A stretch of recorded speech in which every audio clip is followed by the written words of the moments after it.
walaal saddex duco ha ilaawin marka aad sujuudsan tahay.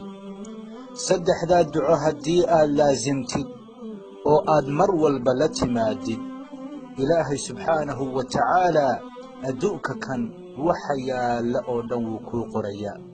sidoo kalena aakhira dadka jannada ku gelaya xisaab la'aanta ayaad ka mid noqonaysaa. waa haddii saddexdan duco sujuudda gudaheeda aad ku dhex akhrisatid maalin walba. walaalkayga muslimka ahoo ducada koobaad in aad tidhaahdid allaahumma innii as'aluka xusna alkhaatima.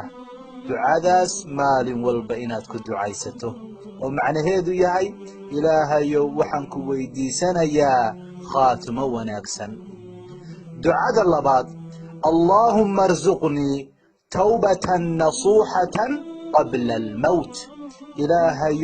ilaahayow igu arsaaq tawbo dhab ah inta aanan dhiman ka hor. ilaahayow toobo dhab ah oo nasuuxa ah ilaahayow igu arsaaq. ducada saddexaad allaahumma yaa muqalliba alquluub habbit qalbii calaa diinik. allaha quluubta gadgadiyow qalbigayga ku sug diintaada. allaahu akbar. walaalkayga muslimka ahow saddexdaa duco haddii aad maalin walba la timaadid, adduunka ilaahay subxaanahu wa tacaala muraadadaada oo dhan ayuu kuu sahlayaa. kurbada ku haysa, dhibaatada ku haysata, faqriga ku haysta, duyuunta ku haystana ilaahay waa kaaga rafcinayaa. waa saddex duco.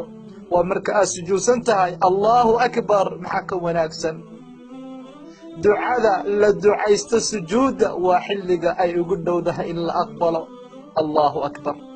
walaalkayga muslimkow saddexdaa duco ha ilaawin, walaalahaaga kalena u sii faa'iidee kiliibkan. jazaakum allahu khayran. waa walaalkiin xabiib.